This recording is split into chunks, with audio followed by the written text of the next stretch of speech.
All right, now we're going to get started on the youth course session for today. We're going to start with forms of compensation.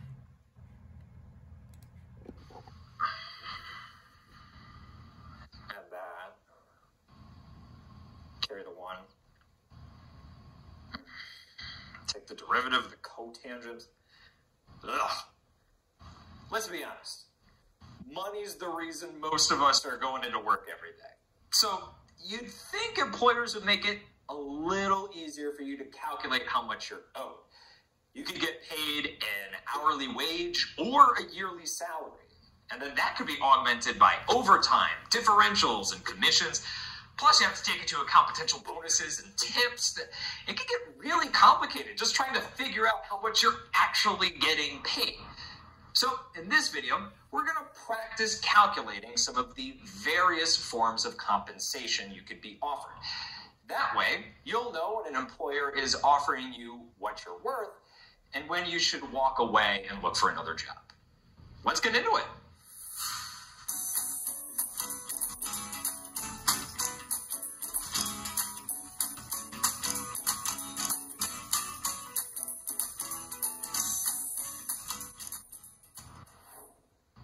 Every job will provide you with a base pay. Base pay is guaranteed pay. It's what you get just by showing up to work and doing your job with no extra pay added. Most jobs will provide base pay either as an hourly wage or a yearly salary. No, not salary, salary. If you make an hourly wage, then you make a certain amount of money for each hour you work. For example, if you work at a job with a wage of $17 an hour and you work a full 40 hours in a week, then you just made $680. Not bad. If your boss offers you a $1 raise, bringing your hourly wage to $18 per hour, then the exact same amount of work would now earn you $720 for the week. That raise becomes even more impressive if you look at monthly earnings. If you never missed a single day of work all month for 4 whole weeks, your pay before the raise would come out to $2,720. But after the raise, that would be bumped up to $2,880, a whole $160 extra a month would be huge. Maybe I should ask my boss for a raise. Alternatively, a yearly salary is a predetermined amount that you'll be paid over the course of a full year. So for example, if you're paid a salary of $60,000, then as long as you show up to work and do your job as assigned, you're guaranteed to make that much provided you stay with the company for a full year. Of course, this will be spread out over your monthly paychecks, so you'll be making $5,000 each month. So, if some companies provide salaries and others give hourly wages, how do you compare 2 different jobs with 2 different forms of base pay? The answer is simple. Just compare their worth over the long term. In other words, convert the hourly wage into a yearly amount and compare it to the salary. To convert a wage into a yearly amount, first multiply it by the number of hours you'd be working each week, and then multiply that by the 52 weeks in a year. So, at $20 an hour, working on average 30 hours a week, you'd be expected to make $31,200 a year. Sounds like that $40,000 salary is a much better deal. The major difference between wages and salary is the stability of your paychecks. With a wage, your pay can fluctuate based on how much you worked, making it harder to keep an accurate budget. But on a salary, your pay is equally distributed to each month, so your paychecks are a lot more predictable. Regardless of whether you're earning an hourly wage or a yearly salary, it's always nice to be able to make more money. A common way people make more money on top of their base pay is by working overtime. According to the Fair Labor Standards Act, or FLSA, if you work more than 40 hours in a week in most jobs, that time over 40 hours has to be compensated at least 1.5 times your base pay.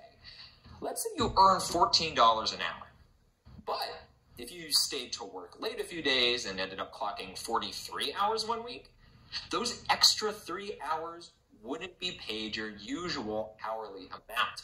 The 3 overtime hours would be paid as time and a half. So you'd be compensated for your overtime hours at a rate of $21 per hour, much higher than your usual wage.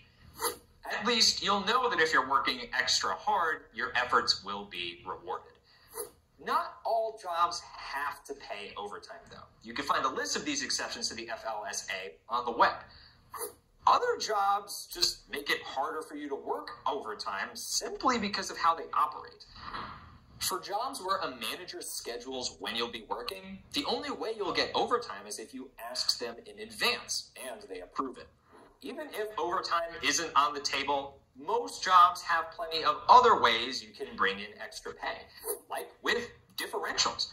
A differential is an increase in pay due to a worker meeting certain criteria or because of the specific circumstances of a job at hand. It's almost like a conditional pay raise. You usually see differentials for things like especially hazardous jobs or jobs with weird hours. The extra pay is meant to persuade employees to take on these more undesirable roles. For example, your part-time job's base pay may only be $14 an hour. But if the night shift has a $2 differential, then if you switch to the night shift, your pay will effectively be raised to $16 an hour. Not only do you get to enjoy the peace and serenity of the night sky, you get paid extra for it. If dangerous working conditions or difficult hours don't entice you, despite the differential pay that comes with them, then you might want to look for a job that offers commission pay. Commission pay is rewarded based on performance, usually in a sales or real estate job. Let's say that you work as a telemarketer for a company that sells office supplies. If last month you sold $40,000 worth of supplies, most of that will go to the company. But if your contract includes a 5% commission, you still get to take home $2,000 in addition to your wage or salary. Jobs that pay commission can be incredibly lucrative if you have the right skills. Some jobs will reward their employees' great work, either as individuals or as entire teams, through bonuses. Compared to other forms of compensation, bonuses are pretty simple. Your employer just takes the bonus amount and adds it to your paycheck at the end of the month, and that's it. If you know that you're getting paid $2,500 each month, and then you get given a $700 bonus out of nowhere, that's great news, because now you have an extra $700 that you didn't budget for. Save it, spend it, do whatever you want with it. That $700 is yours. Finally, in some workplaces, it's not up to the employers to give rewards. Rather, it's the customers that can reward employees for providing good service. We call these rewards tips. Most service workers, like waiters, accept tips, as well as some others you may not expect, like hairstylists. Even people working in jobs that don't typically expect tips, like maybe actors, might appreciate a little extra thank you for a job well done. So when in doubt, tip. And hopefully, when you do a good job serving people, you'll make lots of tips too.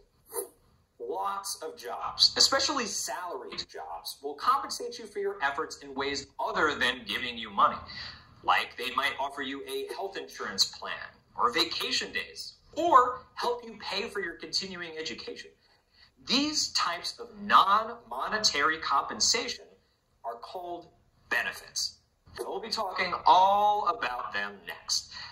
Even if you're not directly receiving money, benefits still cost your employer money and save you money because you don't have to pay for these things yourself. It's important to weigh these benefits and not just your monetary compensation when you're deciding on a potential job offer. So we'll also be looking at total compensation. And, of course, None of this means anything if we're not talking about one of the biggest factors controlling what kinds of benefits you'll receive, the type of employment you'll have. Part-time employment, full-time employment, and freelancing all carry completely different expectations and compensation styles. So you should know what you're getting into. See you then.